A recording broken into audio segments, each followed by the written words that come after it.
I'm a search and rescue officer for the U.S. Forest Service. I have some stories to tell. Alright, let's move on to the stories. The first happened on a case that I went out on right after I got out of training and was still pretty new to everything. Before I took this job, I was a volunteer, so I had a basic idea of what to expect. But on those calls, you're mostly dealing with finding lost people after vets have found signs of them. As a SAR officer, you go out for all kinds of cases, from animal bites to heart attacks. This case got called in early in the morning from a young couple who were up on one of the trails that goes by the lake. The husband was completely hysterical, and we couldn't really figure out what was going on. We could hear the woman screaming in the background, and he was begging us to come up there right away. When we get there, we see him holding his wife, and she's got something in her arms. She's screaming these awful, almost animal-like screams, and he's sobbing. He sees us and he screams at us to help them, to please get an ambulance up there.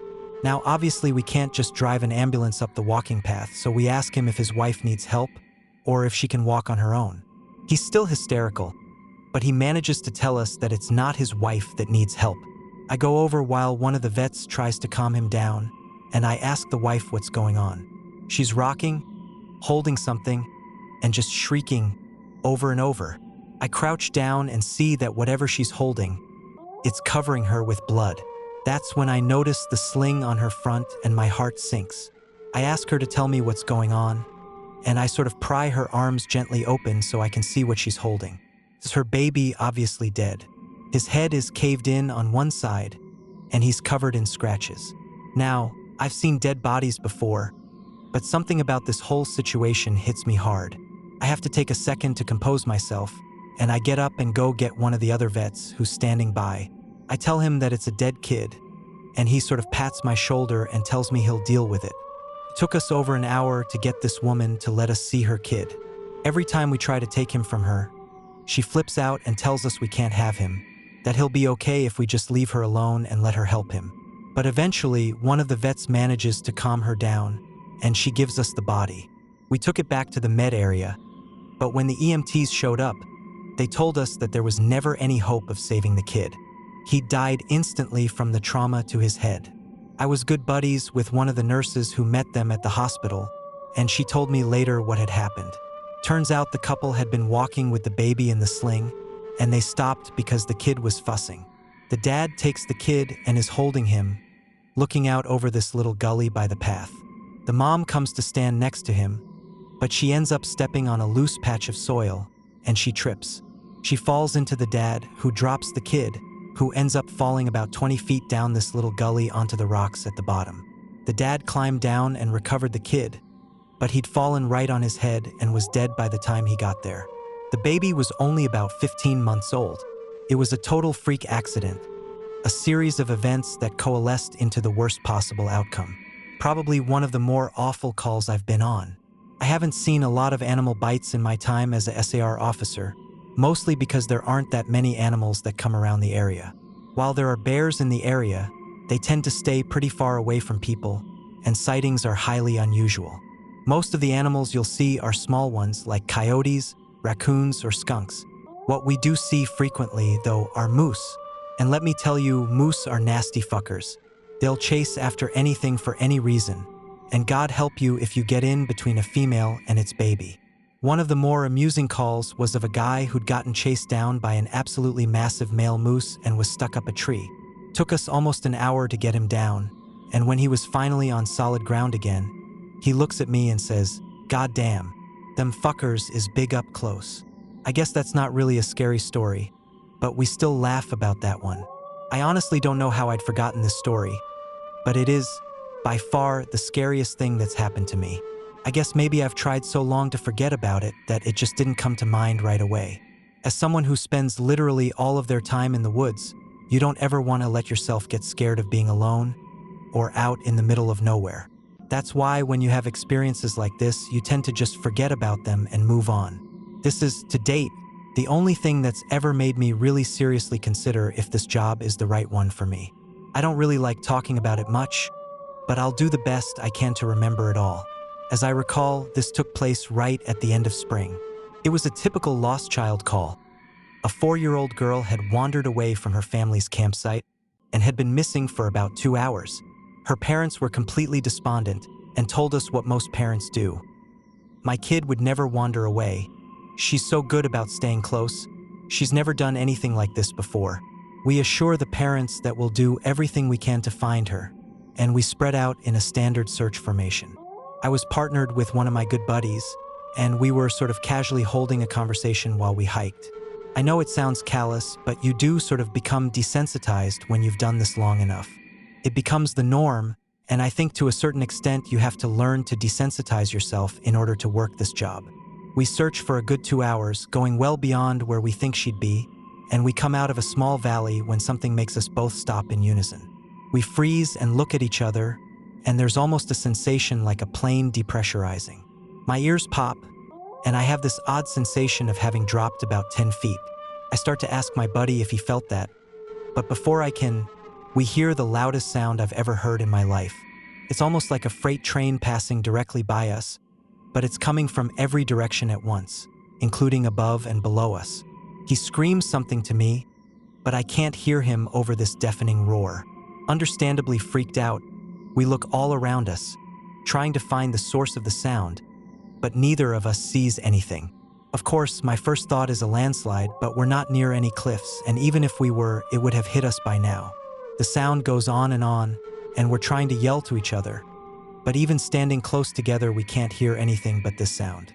Then, as suddenly as it starts, it stops like someone threw a switch and cut it off.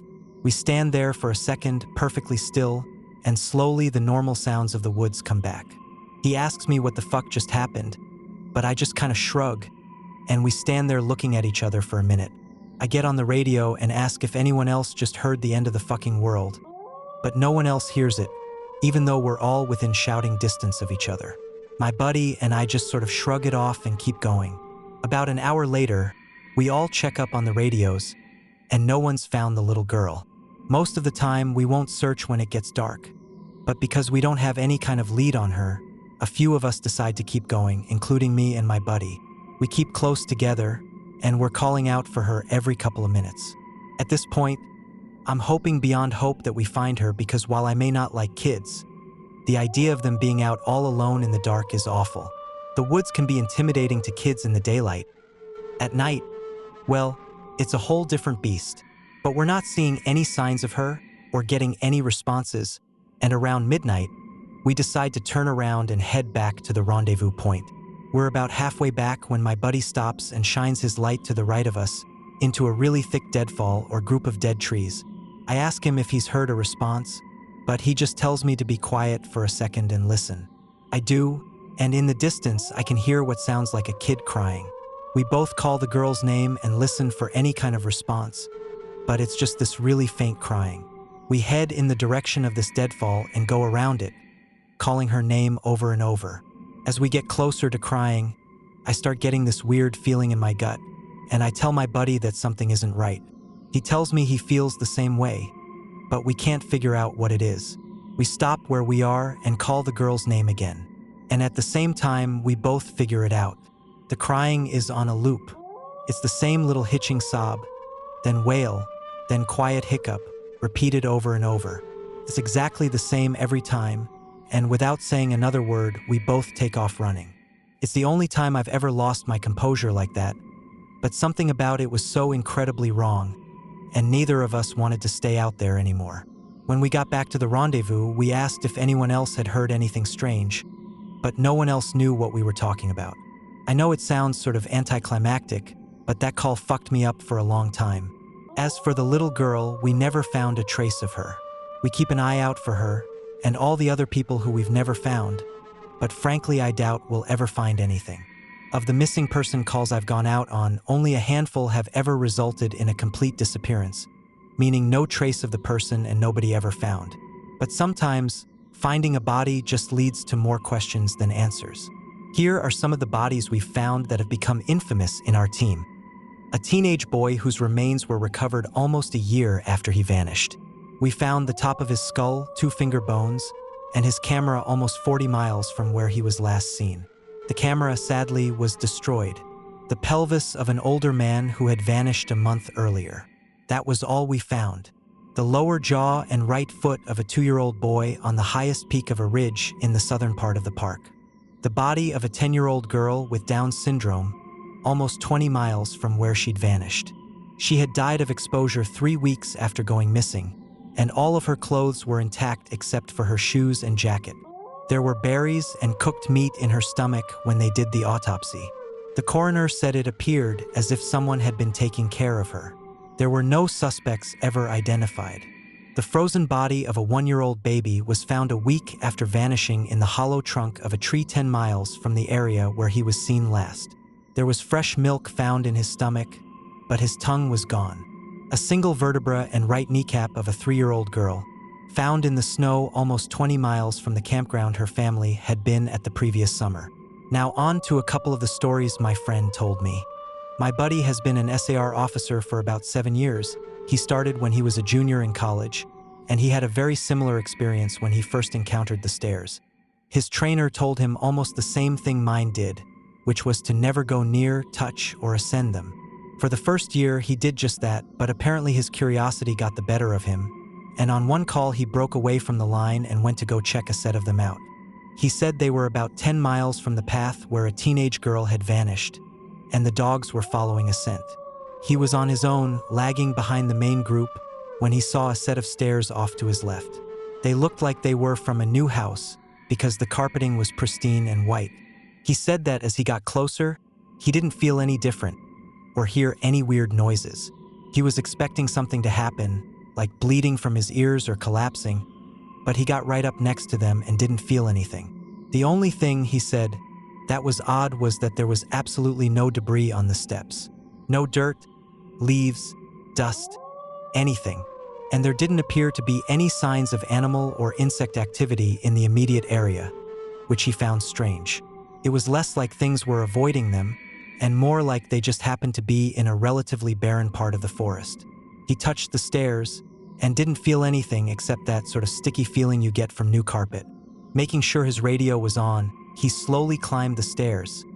He said it was terrifying because the way they'd been stigmatized, he wasn't really sure what was going to happen to him. He joked that half of him expected to be teleported to some other dimension and the other half was watching for a UFO to come swooping down. But he got to the top with little event and he stood there looking around. But, he said, the longer he stood on the top step, the more he felt like he was doing something very, very wrong.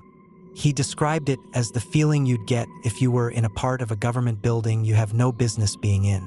As if someone was going to come and arrest you or shoot you in the back of the head at any second. He tried to brush it off, but the feeling got stronger and stronger, and that's when he realized that he couldn't hear anything anymore. The sounds of the forest were gone, and he couldn't hear his own breathing. It was like some kind of weird, awful tinnitus, but more oppressive. He climbed back down and rejoined the search and didn't mention what he'd done. But, he said, the weirdest part came after. His trainer was waiting back at the welcome center after the search ended for the day, and he cornered my buddy before he could leave. He said his trainer had this look of intense anger, and he asked what was wrong. "You went up them, didn't you?" My buddy said it wasn't phrased as a question. He asked how his trainer knew. The trainer just shook his head. "Because we didn't find her. The dogs lost her scent." My buddy asked what that had to do with anything. The trainer asked how long he'd been on the stairs, and my buddy said no more than a minute. The trainer gave him this really awful, almost dead-eyed look, and told him that if he ever went up another set of stairs again, he'd be fired. Immediately, the trainer walked away, and I guess he's never answered any of the questions my buddy has asked him about it since. My buddy has been involved in a lot of missing persons cases where there's never been a trace of them found. I mentioned David Paulides, and my buddy said he can confirm that those stories are, for the most part, accurate. He said that most of the time, if the person isn't found right away, they're either never found or they're found weeks, months, or years later, in places they can't possibly have gotten to. One story he told me really stood out that involved a 5-year-old boy with a severe mental disability. The little boy vanished from a picnic area in the late fall. In addition to the mental disability, he was also physically handicapped, and his parents explained over and over that he simply could not have vanished. It was impossible. Someone had to have taken him. My buddy said they searched for this kid for weeks, going miles out of the accepted range, but it was like he'd never been there. The dogs couldn't pick up his scent anywhere, not even in the picnic area where he'd apparently vanished from. Suspicion fell on the parents, but it was pretty clear that they were devastated and hadn't done anything sinister to their kid. The search was concluded about a month later, and my buddy said everyone had pretty much forgotten it by later in the winter. He was out on a training op in the snow on one of the higher peaks when he came across something in the snow. He said he saw it from far away at first, and when he got closer, he realized it was a shirt, frozen and sticking part way out of the powder. He recognized it as belonging to the kid because it had a distinctive pattern. About 20 yards away, he found the kid's body, laying partially buried in the snow. My buddy said there was no way the kid had been dead for any more than a few days, even though he'd been missing for almost 3 months. The kid was curled around something, and when my buddy brushed off the snow to see what it was, he said he almost couldn't believe what he was seeing. It was a big chunk of ice that had been carved crudely to look sort of like a person. The kid was holding it so tight that it had frostbitten his chest and hands, which my buddy could tell even with the decay that had taken place. He radioed the rest of the crew, and they took the body off the mountain. Now, he recapped all of this for me, and to put it simply, there was no way this kid could have both survived for almost 3 months on his own or have gotten to this peak. There was no physical way this child could have walked almost 50 miles and ended up on the top of a goddamn mountain. To top it off, there was nothing in the kid's stomach or colon. Nothing, not even water. It was like, my buddy said, the kid had been taken off the face of the earth, put in suspended animation, and dropped on this mountain months later only to die of exposure. He's never really gotten over that one. The last story I'll share from him was one that took place relatively recently, only a few months ago. They were out doing a recon for mountain lions because there had been several reports of sightings in the last couple of days. One of our jobs is to scout out the areas where these animals are seen to ensure that if they are in the area, we can warn people and close off those trails. He was out on his own in a very heavily forested part of the park toward dusk when he heard what sounded like a woman screaming in the distance. Now, as most of you know, when a mountain lion screams, it sounds almost exactly like a woman being brutally murdered. It's unsettling, but far from abnormal. My buddy radioed back and let ops know that he'd heard one, and that he was going to see if he could figure out where its territory started. He heard the mountain lion scream a couple more times, always from the same spot, and determined the approximate area of the mountain lion's territory. He was about to head back when he heard another scream, this time within only a few yards of him. Of course, he freaks out and starts heading back at a much faster pace, because the last thing he wants is to run into a goddamn mountain lion and get mauled to death. As he got back on the path and started heading back, the screaming followed him and he broke into a jog. When he was about a mile from ops, the screaming stopped and he turned around to see if it was following him. It was almost night by this point, but he said in the distance, just before the path rounded a corner, he could see what looked like a male figure. He called out to them, warning them that the paths were closed and that he needed to come back to the welcome center. The figure just stood there, and my buddy started to walk over. When he was about 10 yards away, the figure took, as he described, an impossibly long step toward him and let out the same scream my buddy had been hearing. My buddy didn't even say anything, he just turned and sprinted back to ops, never looking behind him. By the time he got back, the screaming had moved back into the woods. He didn't mention it to anyone else, just said that there was a mountain lion in the area and that they would need to close those paths until the animal could be located and moved.